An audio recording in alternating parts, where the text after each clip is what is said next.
Sacha, il y avait un déjeuner entre Vincent Labrune et la direction de Canal, et il n'y a plus déjeuner. Non, rendez-vous pas déjeuner, l'après-midi, c'était hier. Un petit tea time, quoi, un petit tea time. Quoi. Voilà, ça devait avoir lieu hier à 15h, c'était quand même la bonne nouvelle du jour, parce qu'après 1 an et demi de rupture de lien entre les deux, c'était ça y est, la réconciliation arrivait. Ça s'est fait par CVC, le fameux fonds d'investissement qui a payé 1,5 milliard pour récupérer 13% des recettes, dont les droits télé. Qui veut récupérer des sous. Un peu de sous aussi, c'est normal.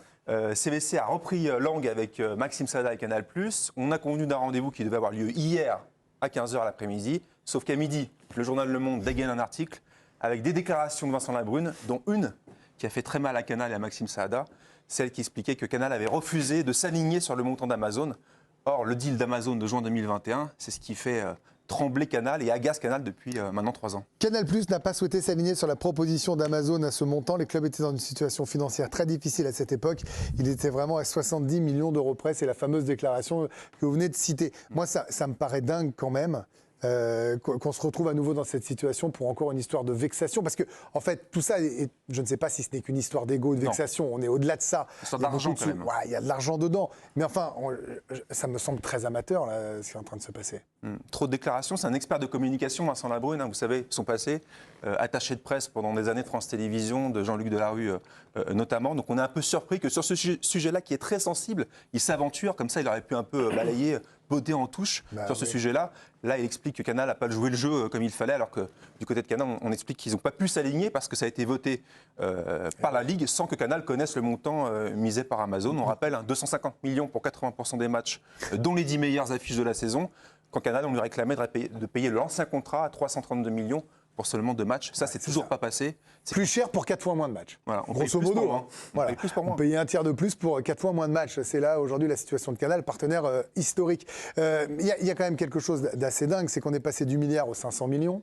On a eu Pierre Maes, qui est un spécialiste droit télé, qui est venu 2 fois dans l'émission nous dire que lui, il ne voyait pas comment Canal pourrait se passer de la Ligue 1. Vous voyez, en faisant ce genre de choses, en nous expliquant que ça avait coûté très cher en investissement de se passer de la Ligue 1, justement parce qu'ils ont fait beaucoup d'investissements dans la création ou dans d'autres sports. Là, on voit bien qu'il y avait une volonté de Maxime Sada de reprendre contact, non, avec Vincent Labrune. Il y avait quelque chose qui se passait. C'est mort, c'est fini. Mais pas dans l'idée de la Ligue. Elle imaginait que Canal et beIN s'associent en payant un montant de 700 millions d'euros par saison. Ni Canal ne voulait prendre le risque financier d'avancer ce montant, ni beIN Sport. Donc c'était plutôt pour voir de quelle manière on pouvait s'arranger. Je ne sais pas, peut-être prendre un match, distribuer de manière non exclusive la chaîne de la Ligue.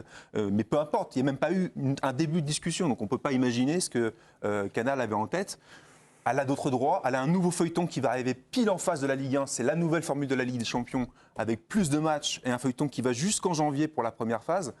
Donc c'est très compliqué pour elle. Et le sujet là qui va se poser pour vendredi avec le conseil d'administration de la LFP, c'est de savoir si on annonce, si on prend la décision de lancer maintenant une chaîne éditée par la Ligue à 25 euros par mois, sans minimum garantie, sans avance en fait financière des distributeurs. Sinon, ce qu'on peut faire, c'est donner les matchs à la chaîne L'Équipe, on les diffuse, et si le match vous plaît, vous mettez une cagnotte, et vous mettez tout le monde un peu de sous et on récupère.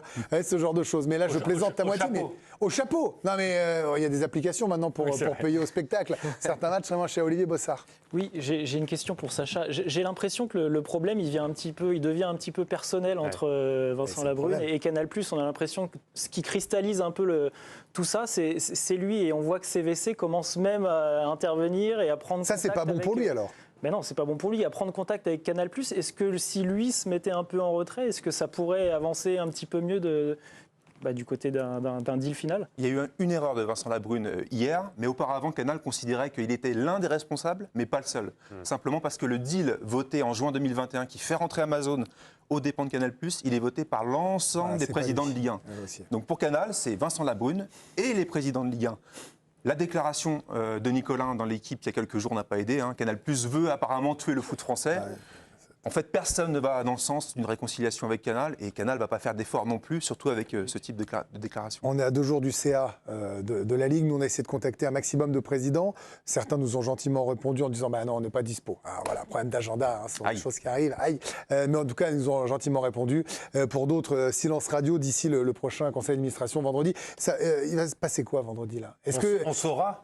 Non mais, avant de savoir, sa chaîne ou pas? Avant de savoir, est-ce que ça va être un règlement de compte à hockey choral, même autour de la table? Déjà, les présidents ne parlent pas en on, mais ils nous parlent quand même un peu en off. Et ils considèrent que Vincent Labrune a un peu fait cavalier seul dans la négociation. Il s'est très peu entouré de présidents. Certains sont doués dans les médias. On pense au président de l'OL et à son directeur général, qui est un ancien DG de l'équipe d'ailleurs, qui connaît ces sujets-là. Et d'autres présidents qui auraient pu peut-être aider à reprendre contact avec Canal+, des présidents historiques.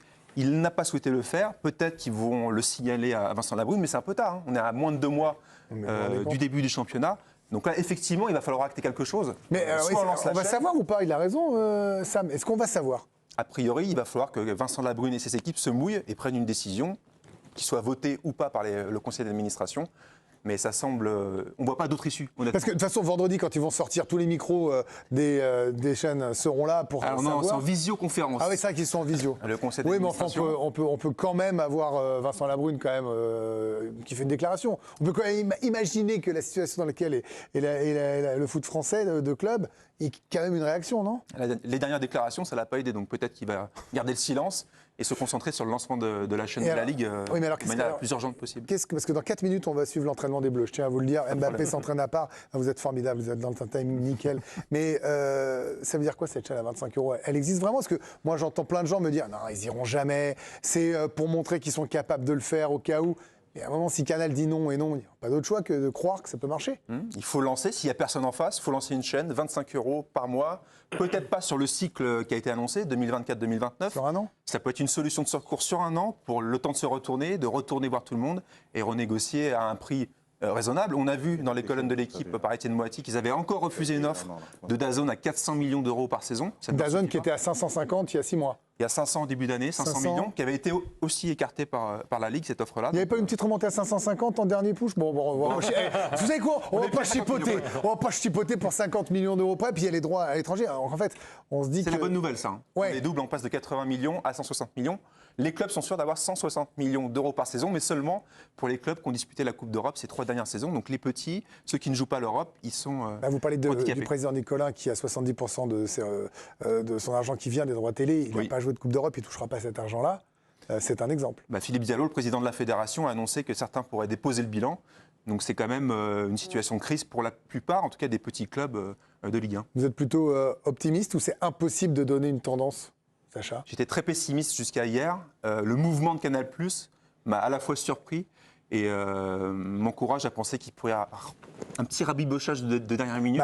Et la Ligue, finalement, même si ce rendez-vous d'hier a été annulé, il croit aussi encore un petit peu avec Canal. Ce que nous avait dit Pierre Maes et tous nos copains autour de la table, était possible que Canal revienne dans le jeu parce que la Ligue 1, mais pas voilà. Et pas seul. Et pas seul. Bon, merci beaucoup Sacha de vos explications. Passez une bonne journée, je vous laisse, vous connaissez le chemin. Vous revenez comme vous voulez, Sacha. Oh, une alerte. Une alerte mercato. Quoi, mercato à 17h28? Qu'est-ce qui vous prend? On avait vu cette information que Lyon avait proposé une prolongation de contrat à Ryan Cherki. Ouais. Et bien le Paris Saint-Germain informe